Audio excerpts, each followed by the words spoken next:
ओम शांति। अव्यक्त बाप दादा के मधुर महावाक्य। आज अव्यक्त दिव्य संदेश में हम सुनेंगे कर्म भोग पर योग बल की जीत। एक अनोखा अनुभव दादी गुलजार द्वारा।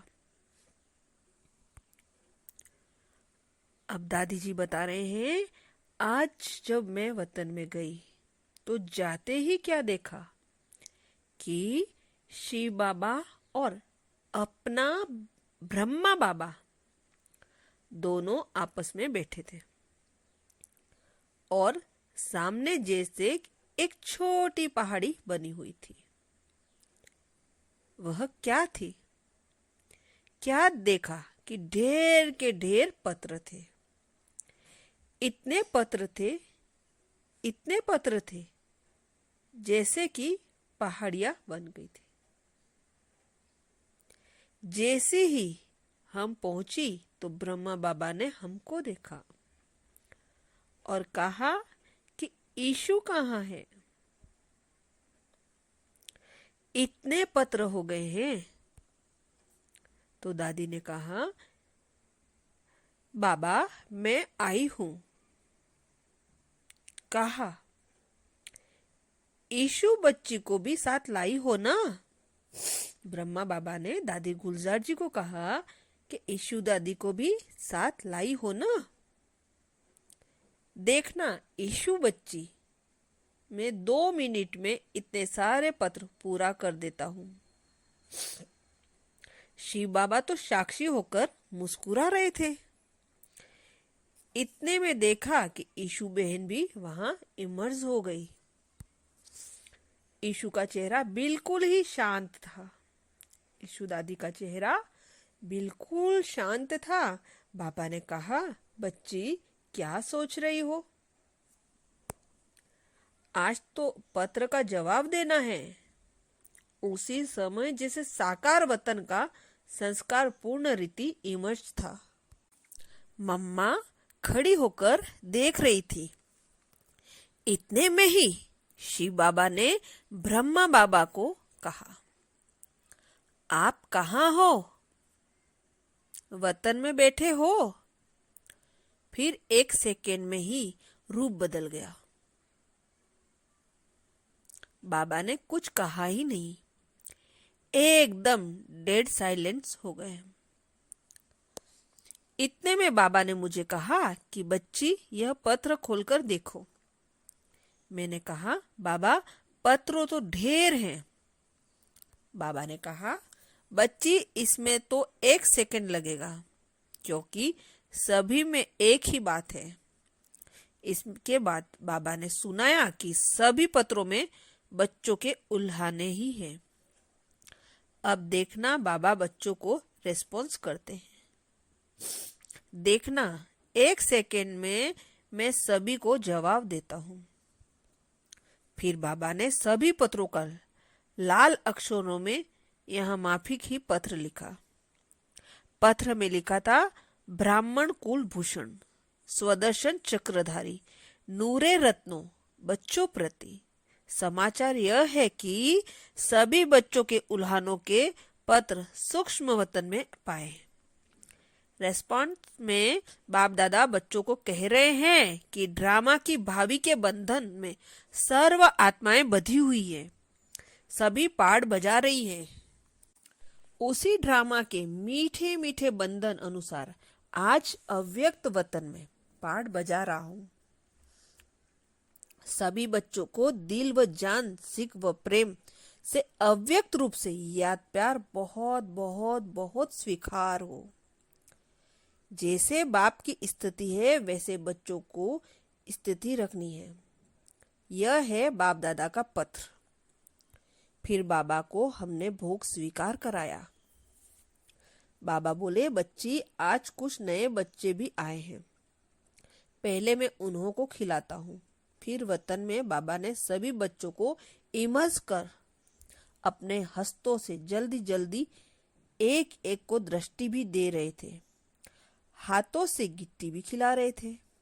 लेकिन एक एक को एक सेकेंड में भी जो दृष्टि दे रहे थे उसी दृष्टि में बहुत कुछ भरा हुआ था। उसके बाद फिर तीसरा दृश्य हमने देखा।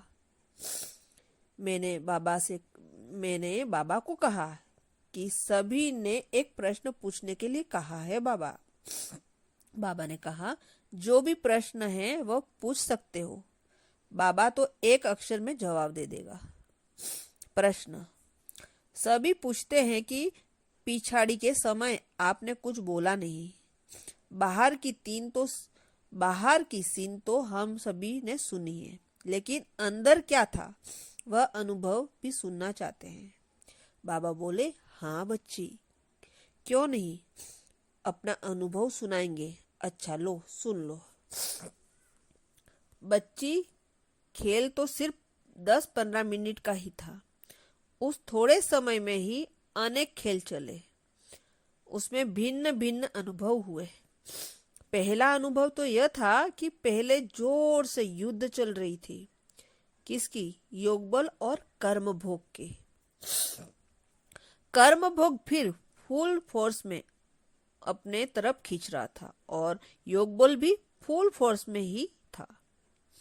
ऐसा अनुभव हो रहा था कि जो भी शरीर में हिसाब किताब रहे हुए थे वह फट से योग अग्नि में भस्म हो रहे थे और मैं साक्षी होकर देख रहा था।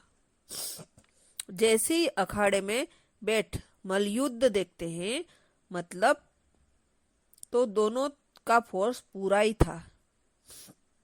उनके बाद बाबा बोले कि कुछ समय बाद कर्म भोग दर्द तो बिल्कुल निर्बल हो गया, बिल्कुल दर्द गुम हो गया।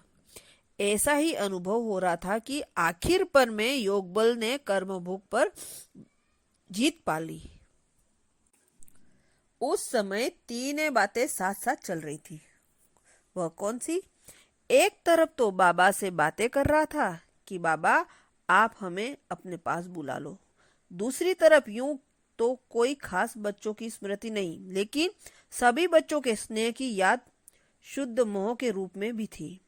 बाकी शुद्ध मोह की रंग व यह संकल्प की छुट्टी नहीं ली व और कोई भी संकल्प नहीं था।